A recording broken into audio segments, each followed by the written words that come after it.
Day continues here on One News Now. I'm Sean Yao. Philippine Airlines is reminding its stranded passengers that they can rebook flights within 60 days from their original flight date. PAL spokesperson Shelo Villaluna said that passengers can do this through the hotline or official airline website.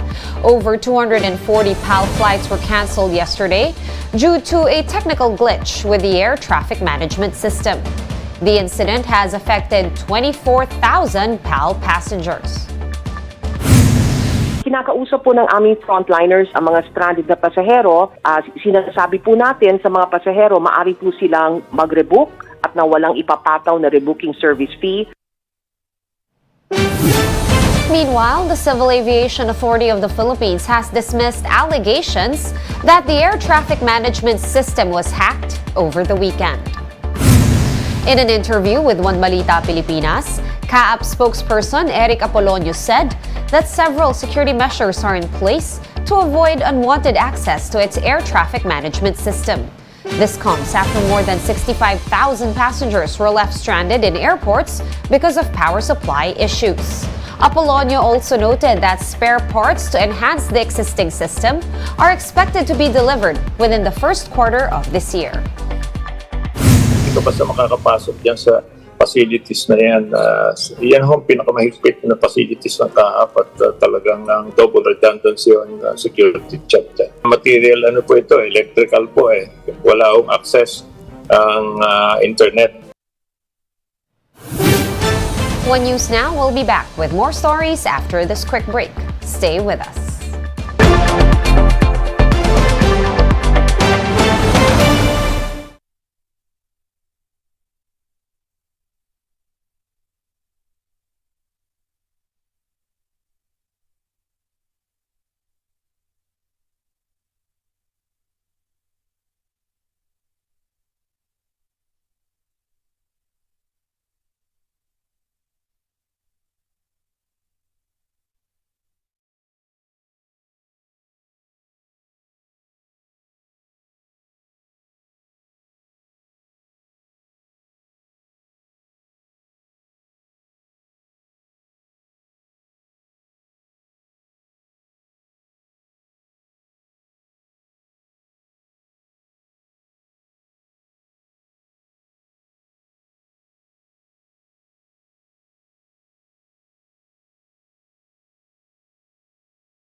You're still watching One News Now. I'm Sean Yao.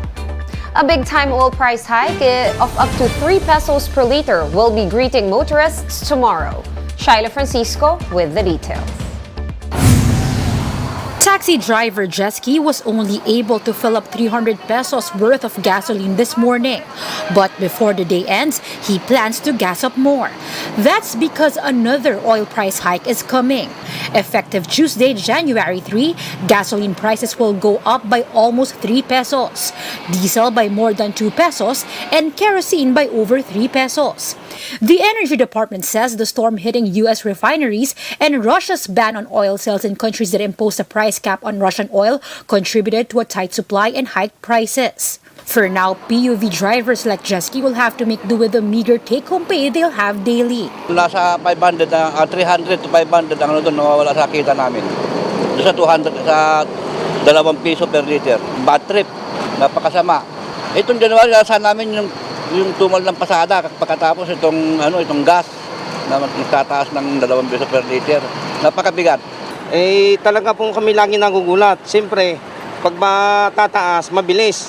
Kaso pagka bababa, mabagal. Ang diskarte na lang po, sipagan na lang po ang pagbiyahe. Para lang po tayo may pang-uwi sa pamilya. It's not yet certain whether the oil price increases will continue. But one thing is for sure, a domino effect on other industries including food. Meron po talagang epekto yan kasi syempre, i-spread din po ng biyahero natin yung kanyang gastos. Pag tumaas po ang crudo, then yung kanilang binahing produkto, mas mataas ang kanilang benta sa pagdating sa palengke. The impending oil price hike could now affect already soaring prices of some commodities like red onions, whose prices now range from 560 to 700 pesos per kilo. This is way higher than the suggested retail price of 250 pesos. Meanwhile, some reprieve for consumers and small retailers as LPG prices have been lowered yesterday by up to 4 pesos a kilo. Malaking bagay, at least may bumaba, hindi puro mataas. Kasi kung puro mataas, talagang halos hindi kumikita talaga. At least meron bumaba kahit konti. Weaker demand has helped lower prices, and industry leaders are optimistic this could go on for the next few months. Shaila Francisco, ER1 News. And the public can now view the remains of Pope Emeritus Benedict XVI at the St. Peter's Basilica. A look back at his legacy in this report. Pope Benedict XVI's 7-year tenure as spiritual leader of the world's 1.2 billion Roman Catholics was marked by controversy and reform. He also had the challenge of replacing the much-beloved Pope John Paul II. Benedict was born Joseph Ratzinger in Bavaria, Germany on Holy Saturday, 1927. At age 14, he was conscripted into the Hitler Youth, as were all children his age in Nazi Germany. After World War II, he studied to become a priest, spending 3 decades near the top of the church hierarchy. Benedict was elected pope in 2005 after John Paul's passing. From the onset, Benedict's papacy promoted a conservative agenda on abortion, euthanasia, and priest celibacy. Although he led the Catholic Church's foray into social media, Benedict may be remembered most for his stance on sexual abuse by priests. It was the leading issue during his tenure. We are deeply ashamed, and we will do all the possible that this cannot happen in future. He defrocked nearly 400 priests over 2 years for sexually molesting children. And for the first time, the Vatican issued explicit written guidelines telling bishops to report abuse to police. The Pope also held tearful meetings with victims to offer solace.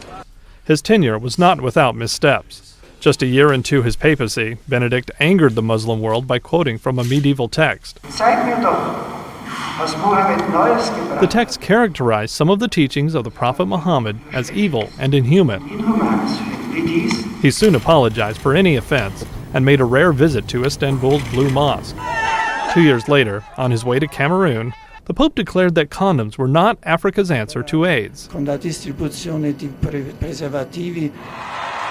Critics challenged Benedict's rationale in a region hit hard by the AIDS epidemic. He eventually said condoms could be used in limited circumstances. During Benedict's tenure, Latin American Catholics, once among the Church's strongest base, left in droves to become evangelical Protestants. He challenged bishops from Mexico to Chile to stem the tide. Like the 264 popes before him, Benedict's chief aim was inspiring faith. Young people in particular, I appeal to you. Bear witness to your faith through the digital world. He was the first pope to embrace new media as a tool of inspiration, launching a YouTube channel, an iPhone application, and a Facebook page. At age 85, citing his deteriorating health, Benedict resigned as head of the Roman Catholic Church in February 2013. Grazie, buonanotte. Grazie. He was the first pope in nearly 6 centuries to resign from the position. While he lacked his predecessor's flair, religious scholars say Benedict's legacy is as the first true 21st century pope, reaching out to the faithful in new ways while holding tight to tradition. Walter Ratliff, The Associated Press.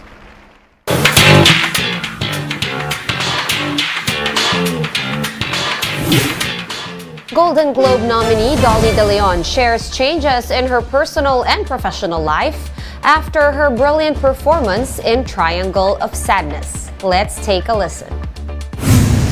Nag-mature talaga ako ng grabe, I think in a good way. I would like to think na I'm wiser now compared to before. And definitely, pagdating sa personal life, mas na ako ngayon, mas masaya na akong tao ngayon. Dati kasi, lagi akong galit. Catch the full interview with Golden Globe nominee Dolly De Leon tonight on The Chiefs at 8:30. And for more updates, visit News 5, The Philippine Star, and Business World online. Visit our website, onenews.ph, for more in-depth analysis. You can also catch One News on Signal Play. Register for a free account at www.signalplay.com and stream One News Live anytime, anywhere. I am Sean Yao. We are One News.